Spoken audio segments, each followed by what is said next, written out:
Since when did National Geographic make a game? And why is it actually not bad? I'm Grumbliest, and I speedrun some of the most obscure and downright terrible games you'll ever see. Nearly 2 years ago, my good friend Muscovite speedran Arctic Tale, a National Geographic documentary that was transformed into a Wii game for some reason. He did it in around 25 minutes and it was unexpectedly fun to watch. Just as he finished the run, something clicked in my head. A memory of a game I'd looked at a while before that was also based on a documentary. Sea Monsters, A Prehistoric Adventure. When I first booted it up, it seemed like nothing more than a boring swimming simulator, but it quickly became one of the most complex and difficult games to optimally route that I've ever played, and that's truly saying something. This genuinely interested me. I played it for a while and put it back on the shelf for this reason, and only recently picked it up again. The game works around collecting fossils. Collecting them unlocks different sea monsters, and each monster gives you unique abilities. From digging underground to accessing new areas, some can clear rocks and others can leap over barriers. All of the different areas, new abilities, fossil placements, and wildcards around the map made creating a path around this game really long. The supposed grand finale of this game is unlocking the Pteranodon, a flying reptile that lets you gracefully leave the world and soar over the map, seeing everything from the sky after hours underwater. Sounds epic, right? Well, all of that is completely pointless, because thanks to a glitch discovered 16 years ago by some random kid on YouTube, you can break out of the water in the first 10 seconds of the game.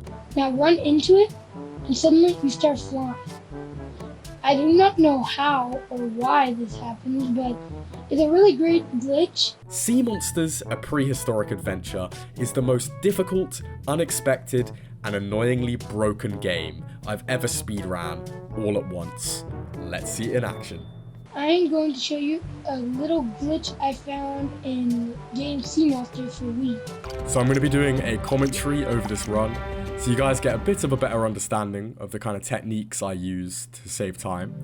And we start off by collecting the first fossil, and you're going to be seeing a lot of these fossils all around this video. Trust me, it's a lot. And yeah, they're indicated by little green smoke, so you can see there's another one I'm coming up on now. And what we're on our way to here is the first challenge arena, and you won't be able to see it yet because of the deep blue ocean that I'm going to be staring at, but just in the distance there's a challenge arena, and this will allow us to get a couple more fossils. So just going into the basics of this game, it's based on, as I mentioned, Sea Monsters, A Prehistoric Adventure, which is a 2007 IMAX 3D documentary by National Geographic. And I've seen a little parts of it here and there. I really do need to watch the whole film, but it looks really good. I would recommend it if I'd actually seen it. But yeah, so this right here is a mini game where you have to kill 4 fish or survive for 2 minutes. And obviously the quicker of the two being to kill the 4 fish, which may look like an easy task because they're just fish, right? But this game, especially involving its motion controls on the Nintendo Wii, make it really difficult to, and just the kind of angles you have to be at to get the damage going. It's really difficult.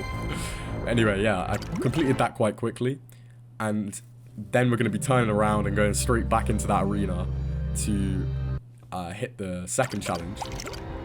And this one involves me having to eat fish.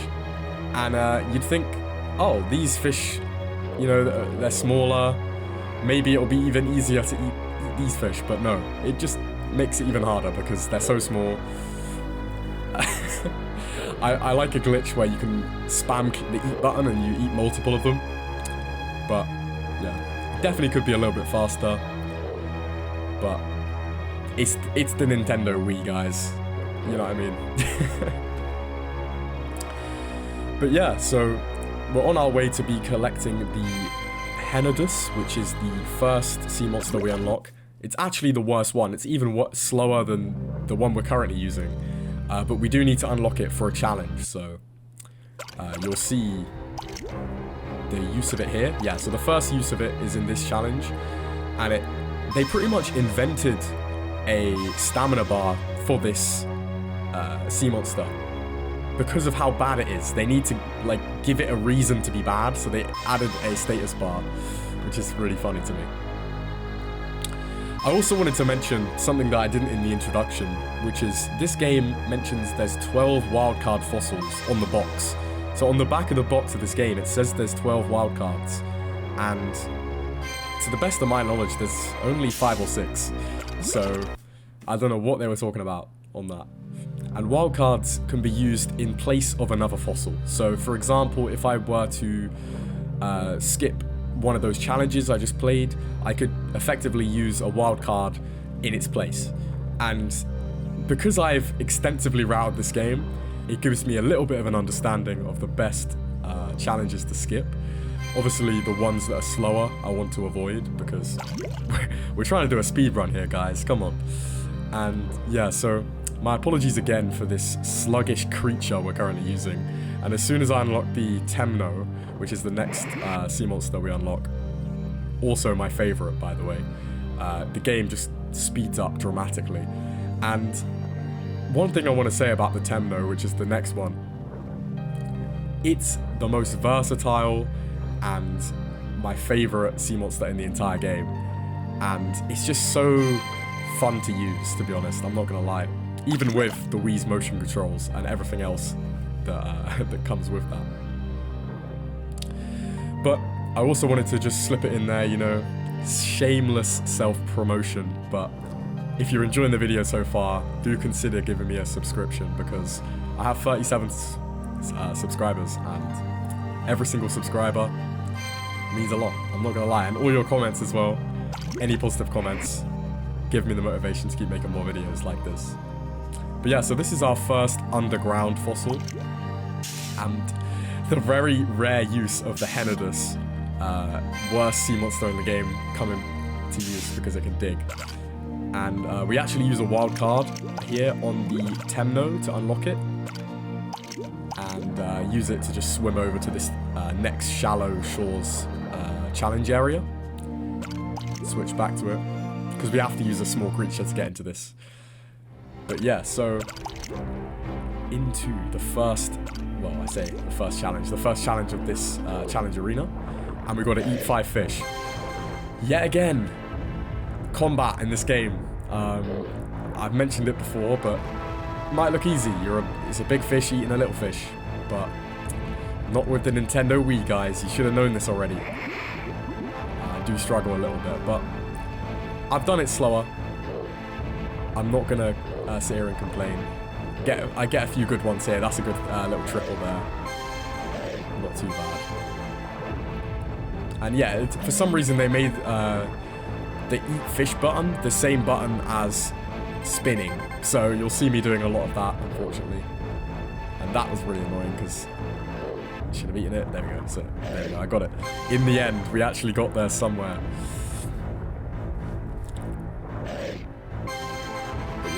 Swimming simulator, more like fossil hunting simulator nowadays. Absolute joke. And if David Attenborough narrated this game, I bet he'd literally roll his eyes every time I had to use that last sea monster. But yeah, so finally, we're the Temnosaurus. The absolute beauty of this. I mean, look how much faster he is. Absolutely beautiful. And yeah, we have to collect that deep fossil there, and can't get that with any other sea monster, so I'm just making the case the Temno is the best. So we switch back to the Henodus and unlock this one under the ground. It's just the pacing shift. The game just feels alive again now I've got this guy. I just look at him like a shark. He is the shark, you know? Absolute legend.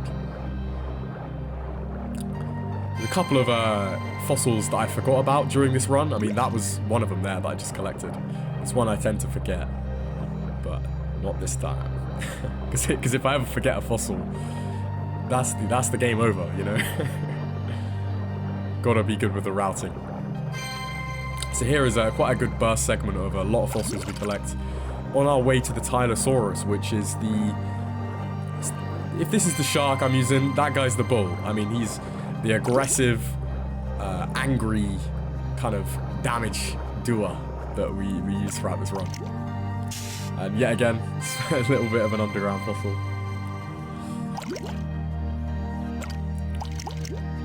And yeah, so we head down here to get a wild card we're going to be using quite shortly.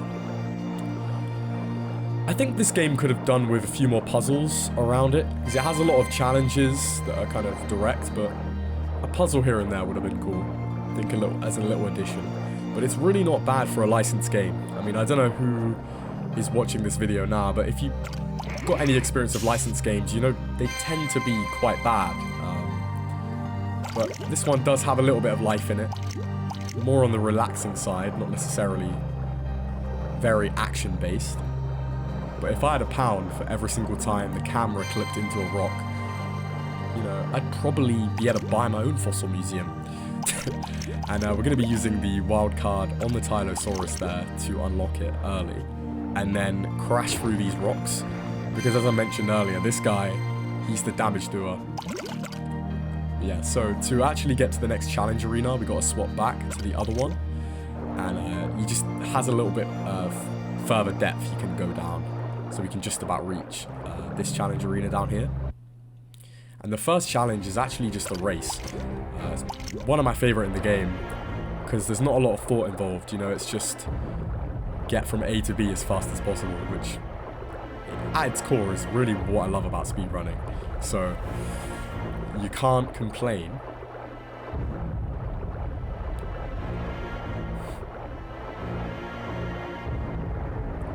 I really like how the film kind of visualizes the seas and the creatures, and the game does it in a little bit of a different way. I feel like it's a lot more, it feels a lot more animated. Obviously there's only so much they can go with the realism, but the kind of scenes that they make don't necessarily feel real in the game. Yeah, so with the next challenge, you're going to see why I hate AI. I mean, not the kind of AI you've been thinking of in 2025, but NPC AI. We got to be going for these sharks here, or the Temnosauruses, which I just call sharks at this point. And they're just so hard to get your hands on, really. Like, especially because of the way the combat in this game works. I can complain about it all day. Something you guys will also notice is the way I kind of structure my backtracking throughout this game, and I've mentioned before I've routed it extensively. But it sometimes does seem illogical, but there are kind of obstacles you can't really get around. So anyway, this is just like, I feel like I'm just replaying what paleontologists do, but I don't dig, I just press B. And it's more like press A and pray you don't drown than an action game, to be honest.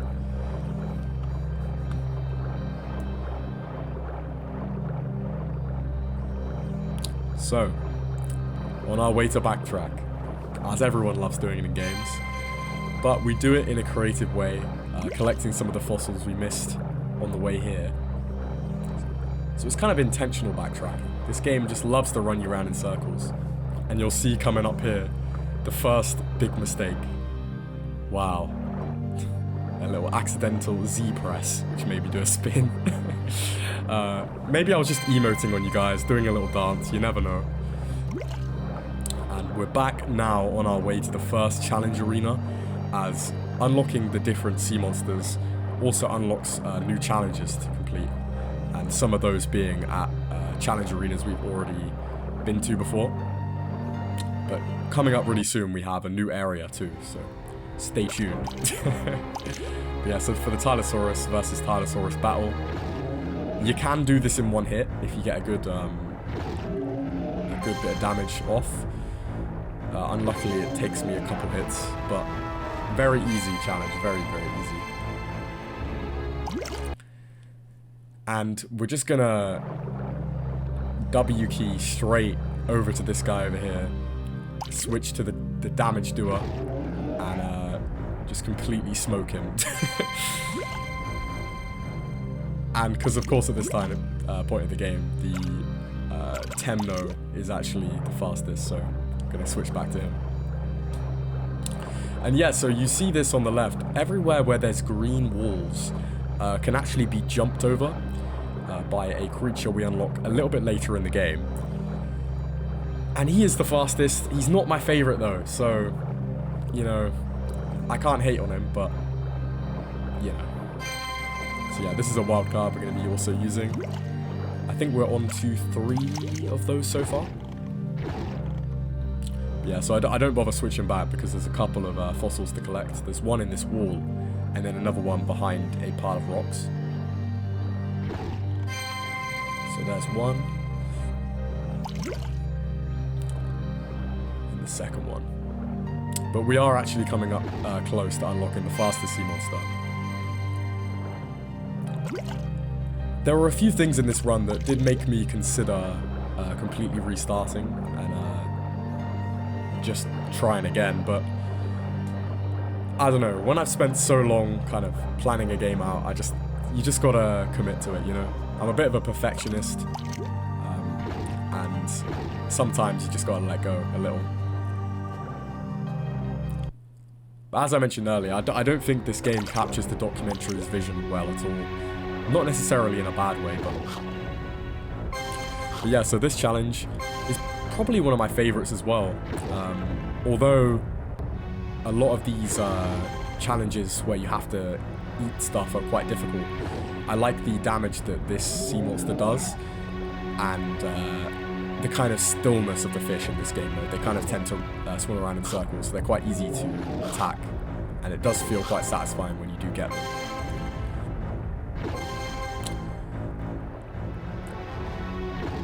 Yeah, because they tend to be swimming around erratically in other game modes, but in this one they like to clump themselves up. Another little random thought is 100% in this game mode would be really good, I think, because there are a lot of fossils that we avoid throughout this run, and they're not all really difficult to get, so I believe that, yeah, collecting everything in this game, like 100%, would be really fun. So let me know if you guys would like to see that in the future. And although there were a lot of missed attempts in killing some of those fish, I'm not too annoyed with the length that game mode took.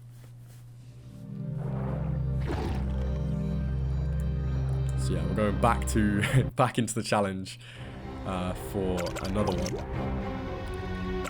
And this one is another one of these Henadus swimming game modes, which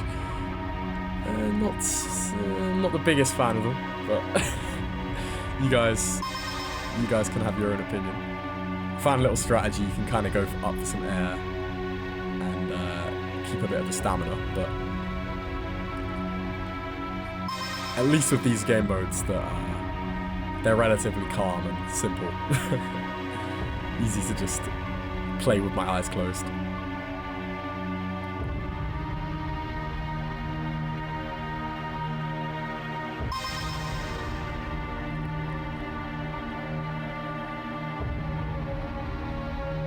I think there were a lot of other creatures that didn't make it into the actual final cut of the game.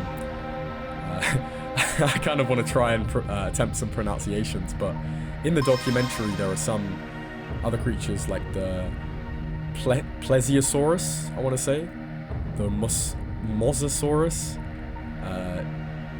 There were giant turtles in the game, so I've written that wrong in my notes. And other sharks, etc. But I feel like it would be like the kind of commentary over this game would have added another level to it. But I'm surprised.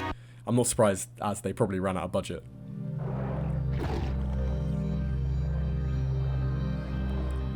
And yeah, so the next game mode we got coming up here is also quite a brain dead swimming one. I quite like it though, because it's not fully brain dead. It's like a mix of sleepy kind of swimming auto-scroller, but also there are ways you can save a little bit of time here and there, so it's good to keep your eyes open for this one. But I never thought I could get this game under 40 minutes when I originally played it, because some of the really long challenges really just make you overcompensate the amount of time you think you're going to be spending on it.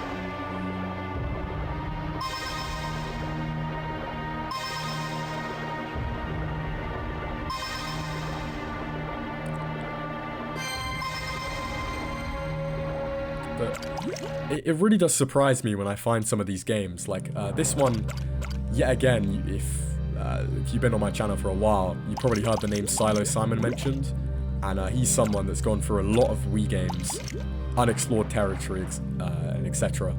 And he actually did find a flying glitch in this game, but didn't upload a speedrun for it, surprisingly, so I've taken it into my own hands to route it and upload it. And shout out to him if he is watching, because I'm a big fan, I'm not gonna lie. While doing a lot of research, I did tend to run into a lot of his content. And yeah, so there was a lot of yap there, and I'm glad I did it, because it stopped you guys realizing me failing to pick up a fossil so many times. And yeah, that one's quite annoying unless you switch to the Tylosaurus, as the shells tend to have quite a lot of health, it seems like. Also, please comment speedrun games that aren't on speedrun.com that you think I should play. I think there are a few kind of obscure games that people tend to think are really obscure that aren't. Like, I know, me and Muscovite know our obscure games, so if you do comment it, most likely I've looked at it before, but I still appreciate your suggestions. You can try me, you can try me.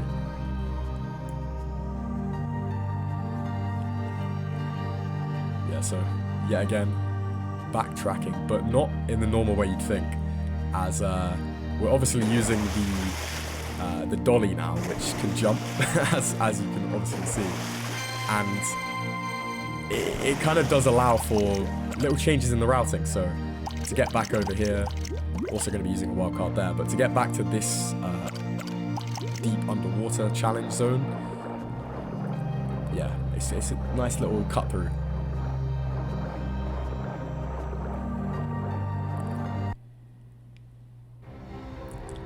And yeah, as you'll see, we are still avoiding the first challenge there, and we're going to be using the dolly, fastest sea monster in the game. You can tell, you know, he's really good. He's very agile.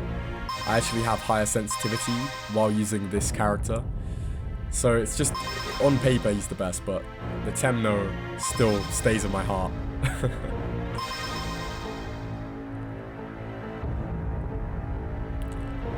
Yeah, if you double tap the A button while using the dolly, you can actually, it allows you to do a kind of like boost. So it kind of thinks you're about to exit the water, but instead I'm just kind of using it while under the water to get a bit more speed.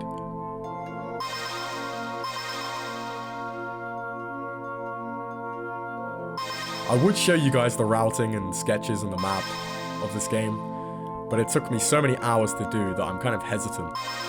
Because obviously this game doesn't have a map at all, so I've literally drawn one from scratch, and with lines between every single fossil in the whole game. I'm gonna gatekeep that, unless, you know, I'll tell you what, if this speedrun gets a good amount of likes and views, I'll release that.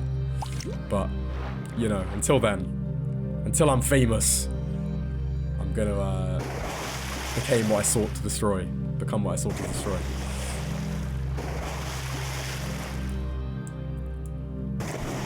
So over here, we're gonna be back into the shallows and straight into this challenge thing to kind of set it as a checkpoint, but also use the new Nothosaurus, which you guys haven't seen me use yet. Fully, anyway. And yeah, so this game mode, we gotta be killing 3 enemies, and it kind of looks easy, but I did have a lot of trouble with this game mode, actually. It's one of the ones that took me the longest to get this run done. And it's just because of the inconsistencies with when I'm kind of trying to do damage to it. It looks like you can go up to it and click a button and it does damage, but it really just doesn't like to play as easy as it looks. And yeah, so after killing each of these, we got to lay our eggs for some reason. You know, this is definitely...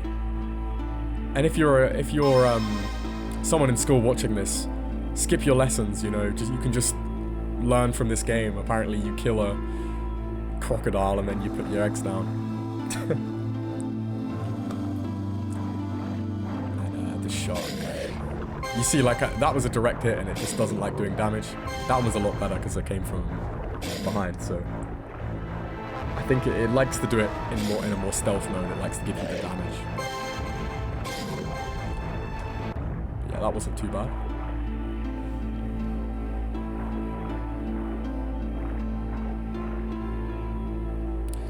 Honestly though, blind running this game. Oh, it's... I mean, you've got basically long plays of this game that are, you know, 4.5 hours long. And this run is down to 35 minutes, which is insane, to be honest, because most long plays are about 4 hours. You usually get it down to about an hour of optimized playing. And this one I got down a considerable amount less than that. Usually about 25% of the 100% long play. So I did take a bit of a weird route there, but not too long. I think it's really funny though, as soon as I get to the end of the fight with this guy, he almost kills me. Like, he kind of comes up to me and looks like I'm gonna die, and then I manage to kill him just before, like there. If that were to have hit me, I would have had to reset, which is quite funny. But if you guys think you can route this game better than me, you're more than welcome to take the stage and upload a speedrun and beat me, because I'll just come straight back to it. I still need to do Yogi Bear, someone who beat me on that, who is a cool guy. Check out, I think it's JG Jugger. I can't remember how to pronounce his name though, but yeah, check him out. But yeah, so now I've got that spawn point set. I switched to the Nothosaurus, and you'll see me go on land for the first time, I'm pretty sure. And I dig up this fossil, and I actually go for a glitch here. So I'm attempting to hit the glitch that Kid found, where I'm kind of leaving the world, but I miss it. And because I'm trying to play this speedrun quite safely, I don't want to continuously try it over and over again. So I stupidly try and exit the island like that, not on a gradient, so it's kind of a lot slower. But, you know, we make mistakes here and there. This is probably the biggest time loss of the run, not hitting that glitch, as it allows me to directly swim over to the next fossil, which is so far away that when I actually get it, I kill myself to spawn back where I just was. But yeah, so this is, you know, a little bit of time loss, but I think the rest of the run is quite consistent, so I did just continue.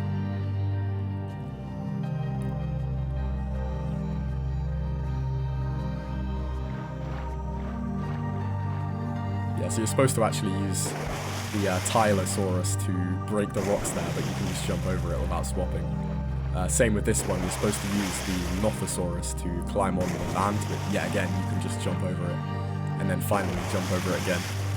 So it tries to encourage you to use different types of the monsters. And a good way of killing yourself in this run is to actually just switch to the headless when you're really deep.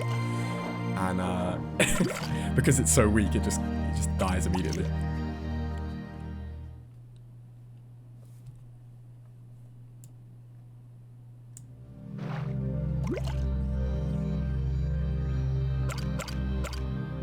So back to the dolly, and we're on a mission. And our mission is to collect the rest of the fossils in the game. What a surprise.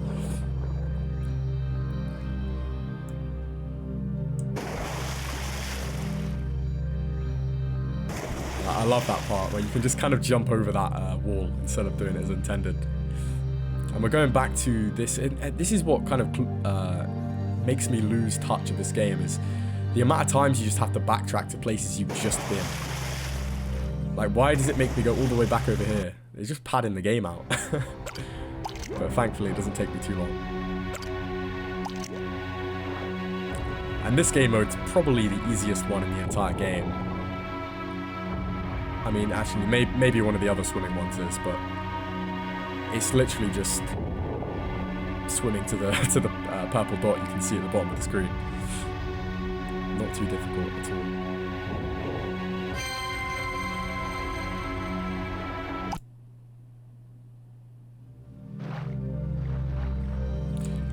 Little fun fact, because it's always good to throw a fun fact in these videos, is did you know that while swimming you actually are underwater? No, I'm joking. But yeah, in the documentary, scientists show a fossil dig in Kansas for the inland sea that was once completely covering North America. And it's kind of crazy that you find fossils in, you know, Central America and also in kind of like North America, that like literally in the middle of America you have fossils of underwater creatures, which is kind of cool if you think about it, because all that time ago it wasn't so surrounded by land. It was completely drenched underwater. And something you probably noticed about the way I kind of maneuver is whenever there's an intended way to get down off of an island, I tend to follow the way they try and intend you to do it, because walking on land with that Nothosaurus can sometimes be a real headache if it's not a pretty flat surface. So into this is a new area entirely, but to unlock the final 4 fossils of this, well, 4 fossils in this challenge and then 4 fossils in the rest of the game.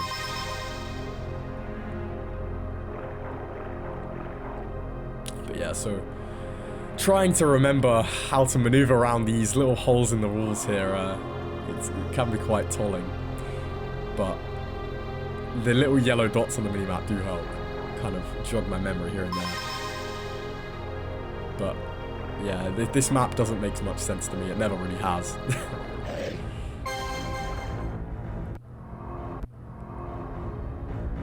Like, I'm just praying to see a little yellow dot up here, and then I kind of remember when I see certain things.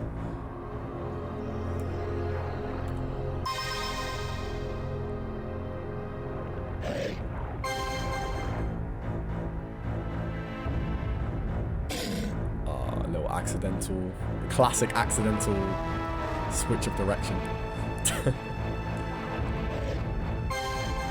And I think this might be the one that's actually it's the next part, but there's a really funny moment that's going to come up in a second where I'm boarding onto the island to collect the fossil at the end of this little game mode, and there's a shark that just decides to jump at me like that, and it was very funny at the time. I was like, what the hell?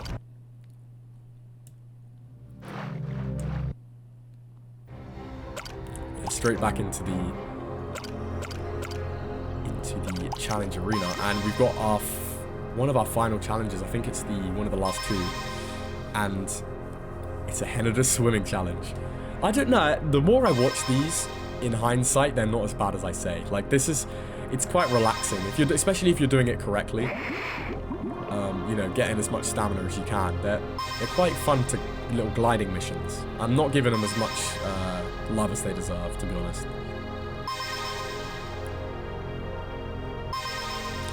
I think, yeah, in total, I thought when I first started recording this video, I didn't know there were so many National Geographic games though. Like, there's obviously the Arctic Tale one I mentioned before, this one, and there's a few on different platforms. I think it's just yet another outreach of, you know, ways to spread awareness, just like a lot of companies did. I mean, you've got games from all kinds of companies that are trying to get their foot in the door in terms of a little bit of promotion here and there, especially in the PlayStation 2 era. where companies were really rewarded for that. And it was quite normalized in the Wii shovelware era too. A lot of shovel, and if you don't know what shovelware is, it's, you know, stuff that's just shoveled out on the Wii. For example, Eminem's Kart Racing and Eminem's Adventure. You know, not the only game I can name directly about chocolates, but maybe story for another day.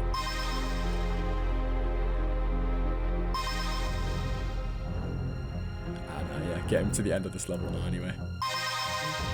But we are nearing on the end of the speedrun now. Only a couple more challenges and a little bit of swift maneuvers left. Got to get back to the initial start zone.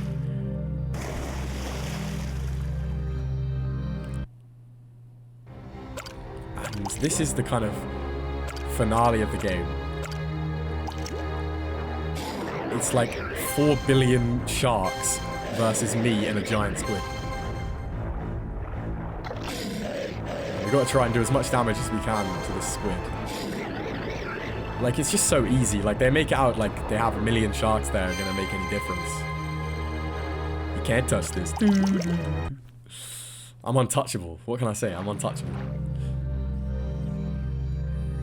And yeah, so the final stretch. Swimming into the deep blue. Rearing up to jump over this fence. And then we're going to switch really quickly to the Nothosaurus.